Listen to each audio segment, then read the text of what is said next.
Parang ulan, walang tigil, tila ba hindi nasisikat ang araw. Parang sa buhay natin guys, diba?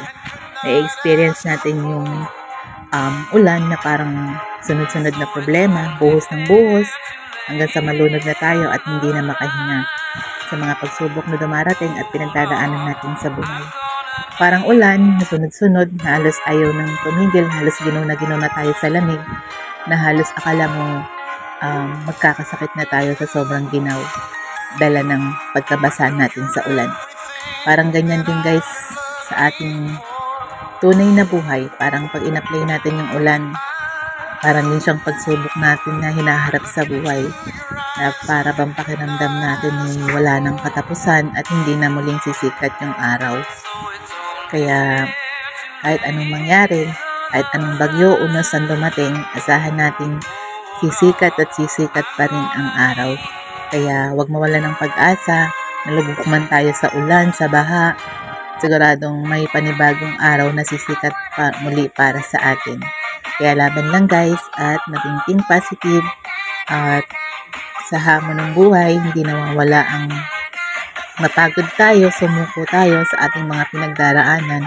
Pero palagi natin isipin na ito yung minsan din na nagpapa-realize sa atin ng buhay kung paano natin to i-handle at gagawing makabuluhan. Kasi minsan nalulunod na tayo o nagiging busy na tayo sa mga kung ano yung ginagawa natin, o nagiging busy, na hindi na natin nare-realize na be thankful pa rin tayo kung ano yung meron sa atin at kung ano yung nandito tayo ngayon sa mundong ibabaw at nakikita natin ang kagandahan ng mundo, diba? Na kahit anong pagsubok nandyan pa rin tayo para harapin ang lahat. Sabi nga sa isang nabasa ko na mga positive thinking na ang problema hindi talaga siya nauubos, always nandyan talaga siya.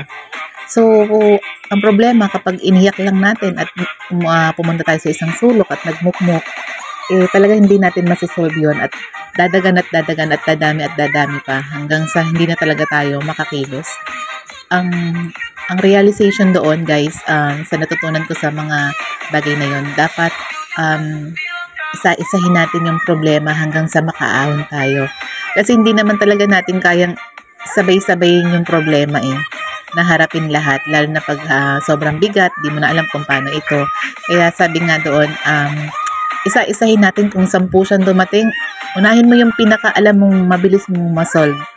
Kasi kesa dun sa ilugmok natin yung sarili sa lungkot, mag-self-pity tayo, kaawaan yung sarili, hanggang sa magkasakit na tayo, yung mga ganun guys. Kaya laban lang, at saka yung iba na naiisip nila na sobrang depression, sobrang akala nila wala ng pag-asa, kumapit pa rin tayo palagi kay God at siya pa rin yung talagang magbibigay sa atin ng liwanag na parang sikat ng araw na para magpatuloy tayo sa hamon ng buhay. Kaya laban lang guys at keep praying at palaging be thankful sa pagising natin sa umaga na may makikita tayong liwanag na pagsikat ng araw. Isa yan sa dahilan na blessed pa rin tayo na binibigyan pa tayo ng panibagong pag-asa, panibagong buhay para lumaban sa hamon ng buhay at harapin ang lahat ng pagsubok. O diba, yung pagbibigay liwanag sa atin at pagising natin sa umaga, isang napakalaking being blessed natin yan. Kasi ibig sabihin, binigyan tayo ng panibagong umaga para magpatuloy. Kaya wag nating labanan natin ang mental health, depression, kasi yan talaga isang sa nagpapahirap at napakaraming nawawala sa mundo dahil sa mga pinagdaraanan na problema na hindi na kinakaya at sinasarili lang. Kaya kung minsan, wag natin kalimutang meron tayong pamilya, o kung iba walang pamilya, meron naman tayong mga kaibigan na pwedeng lapitan, kasi depende sa case natin yan guys. Kung may kaibigan kang pinagkakatiwalaan, kung may pamilya kang pinagkakatiwalaan, kung wala naman lahat, kay God ka na lang lumapit guys. Kasi syempre nagda-doubt ka na baka mamaya, di ba? So keep praying, labanan ng depression, labanan ng anxiety. Huwag sayangin ng buhay kasi minsan lang yan. Iba gustong mabuhay kahit napakahirap ng buhay, patuloy pa rin silang lumalaban. Kaya keep praying, keep fighting, think positive, hanggang mayroon tayong liwanag na nakikita. Tuloy lang ang laban natin sa buhay. Kaya yan guys, thank you so much sa lahat ng mga nakilala ko din dito kay YT, kasi napakalaking bagay ng meron tayong nakakausap. Hindi man natin sila tunay na pamilya, hindi man natin sila totally kakilala, pero may na-experience tayong nasasabihan tayo ng mga problema at isang nakakagaan yan sa ating kalooban. Okay guys, yun lang, at parang ulan, walang tigil. Darating at darating ang isang umaga. Darating at darating, masisikat ang araw para ulit sa atin. Sabi nga nila,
at then guys, thank you so much everyone.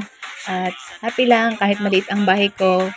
4K na tayo guys. Masaya na ako kasi nagsimula lang ako sa ilang followers ko lang. At thank you so much everyone, mapa-member ko, subscriber, friends.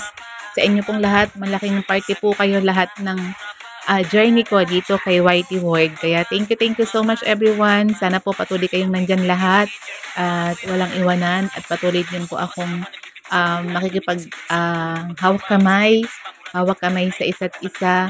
Thank you everyone sa mga bagong kilala ko, noon kilala ko dati pa, na shoutout ko na po kayo isa-isa. At kung meron po akong nalagpasan na hindi ko na ipagpatawad mo, pero from the bottom of my heart, na 4,000 subscribers kung nandyan, maraming pong salamat, mapabago, luma, na nakasama ko kayo. Marami pong salamat. Malaking party po kayo ng journey ko na isang simpleng probinsyana dito sa probinsya namin, na nanganap na maging content creator dito sa YT World, sa kay Lolo. Ayan, marami pong salamat sa inyong lahat yan. At syempre, shout out din pala sa yung mga una ko din talagang nakilala, kay Ate Marley, kay Ate Happy Hope yan ng YT. Nag-stop na kasi yata siya kasi nasa kabila na siya, pero siya talaga yung pinaka hindi ko pala nailagay, kaya nag-voice over na lang ako. At saka syempre sa kay Ate Aweng Mix Vlog, thank you so much sa inyo dyan, kay Ate Teresa. Sa mga dati pa, akala nyo nakakalimutan ko na kayo, pero hindi pa, kasi alam kong party kayo lahat ng ito ng journey ko. At maraming pong salamat sa inyo dyan. Mabuhay tayong lahat at patuloy lang na mag-enjoy sa pagiging content creator, at support to each other. Sabi nga, hawak kamay ang bawat isa para mag-grow. Happy na po ako kasi 4,000 na ako. Yehey! Ganyan man kaliit sa inyong paningin, ang happy na. Ang patuloy pa rin magsusumikap na makakilala at mag-grow ang aking channel, na sana po palagi ko pa rin po kayong kasama dyan, at sana kayong magsasawang sa aking mga live content, short, long video, premiere, etc. Lahat po ng activity ko dito. Kaya salamat po sa supportan niyo lahat. Yun lang guys. God bless everyone. Thank you. Huwag po kayong magsawa. Bye!